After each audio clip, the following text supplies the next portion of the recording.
Hi and welcome to The Winning Factor. I'm Alan Aitken, and on this show each week we take a look at some upcoming races in Hong Kong and try to find an angle that is the path to finding the winner. Well, Sunday racing this week in Hong Kong, and this week is unique in the season because we go to Happy Valley, and as this is the only Happy Valley weekend meeting and therefore the only Happy Valley Winning Factor meeting for the season, I usually like to bring out some statistics that perhaps you can keep and refer to during the midweek fair that is normally Happy Valley during the rest of the season. And what I've landed on this time is the trainers at Happy Valley. So let's take a look at how the trainers do around the tight turning track and who is always worth following long term. And this graphic takes in the last 5 complete seasons, plus the handful of cards we've had there this season. And you'll often hear commentary around the fact that Casper Founds is the dominant trainer at the Valley, and that is true if it's winners that you're looking at. In the period that we're seeing here, Casper's had 153 wins at Happy Valley, 21 more than Francis Loy. But like a lot of these things that we highlight, the market has well and truly priced Founds in at Happy Valley, and his runners don't represent a lot of value.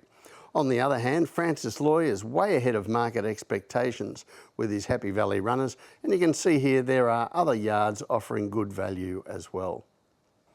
Now, the other thing that gets talked about a lot at Happy Valley is the need for an inside barrier.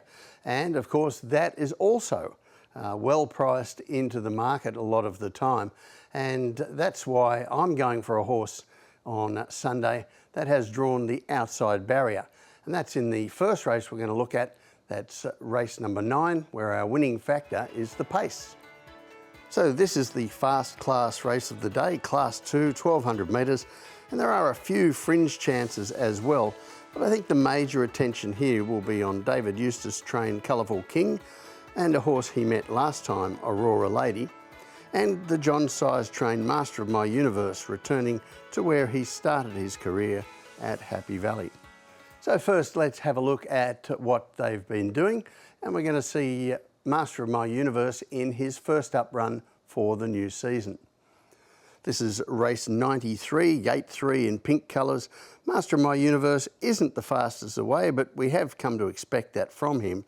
And he settles past midfield, but he's also getting the right sort of race shape here to suit his finish.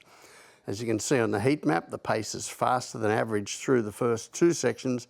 Zach Purton stays inside, hugs the inside rail in fact, but he does get held up and unable to get into his work at a crucial stage. Still, it's fair to say that the horse is only fair when he is clear late in the race, though he isn't beaten far.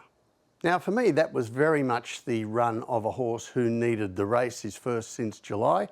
And we do see every season how John Size horses do improve once they have a run under their belt. So I think he can come on for that. He's only won at Sha Tin, won 4 races there in fact, but he did run his first couple of starts at Happy Valley as a young horse and did race well there without much luck. So I'm not too concerned about the change of venue. I think the other big reference race for this is 1,000 metres around Happy Valley last month, and this is the race where Colourful King was runner-up and Aurora Lady finished in 4th. This is race 119, gate 8 in yellow and purple is Colourful King, while Aurora Lady is also in yellow colours, gate 5, and they're easy to spot. They're the 2 worst to begin and drift straight back to the tail of the field. Now, in this race on the heat map, you can see this was just run in standard times. No really strong pressure on the leaders, so the job wasn't easy giving away a start from the back. In the stretch, Andrea Atzeni threads through the field with Colourful King. Aurora Lady is following him through, but Colourful King has the best turn of foot, and although it's not enough to get to the leader, he does charge home into second placing. So he was drawn wide there, and it probably brought about his undoing, and he's drawn even wider on Sunday. But I think there's a key change for him on the map this time. Across the draw here we have horses like Packing Bowl, Youthful Spirits, Superb Capitalist, all serious speed horses who can lead pretty much any 1200 metre race. And outside them is the lightly weighted Stellar Express, who also has a lot of pace if he's ridden that way. Now that's some proper pace pouring on the pressure in the run around the first turn.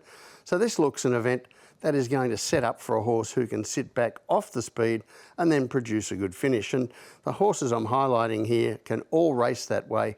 Colourful King, Master of My Universe and Aurora Lady, but I think the best finisher of them is Colourful King. But the tip from me in race 9 is Colourful King, his winning factor, the pace.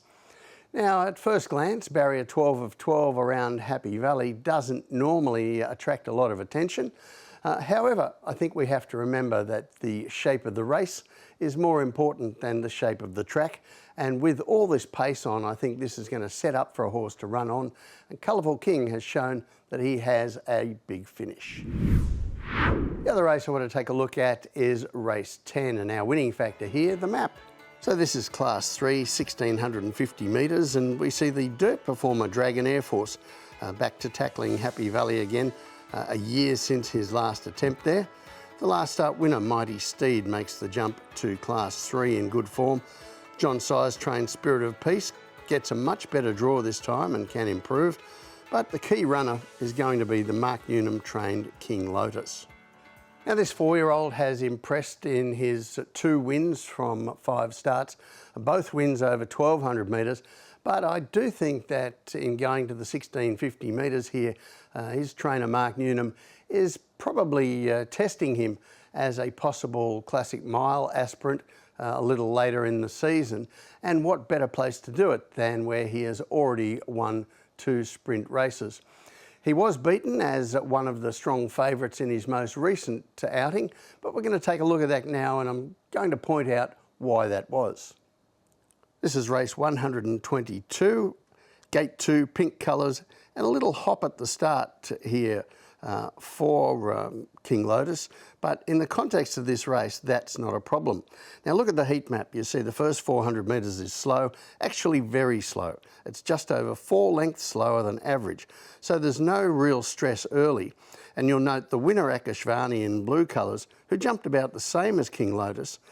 Zach Burton was able to use that slow first section to then chase the horse up to outside the lead. Lyle Hewitson on King Lotus doesn't have that same option with horses around him, so he has to sit back and wait. And when his chance comes in the straight, the leaders are already sprinting hard and tough to pull back. King Lotus does his best, but the 2 leaders are able to hold him at bay. Now that was an occasion where King Lotus was very much beaten by the map, but he was as strong to the line as the winner on the sectional times. And now stepping up to 1650 metres for the first time, I think he's going to get a map on Sunday that will give him every chance of running that out. So when I look at the setup here, I'm not sure that we're going to get a lot of pace. If there is a chance to generate some tempo, that comes from Viva Graciousness and Mighty Steed looking to press forward for leading rolls from wide gates, and another Zonda on the inside also pushing up. But we probably need to get some competition between those 3 to get a proper pace, and I don't think we're going to get that competition. That might mean a slower than average speed, but whether the pace is average or slow, King Lotus has the tactical speed that we saw in that 1200 metre race to be in the box seat here, following the leaders and in the right spot for his turn of foot to become important in what might not be a test of stamina. So the tip from me in race 10, King Lotus, his winning factor, the map. Now I think that he has done nothing wrong, this horse, in his brief career so far. He's still on the up, and he gets a chance here at his first test at a longer distance where he's going to be in the right spot, and his acceleration might just be the thing that clinches the race for him. Well, that's it from the winning factor this week. Good luck on Sunday. We'll see you next time.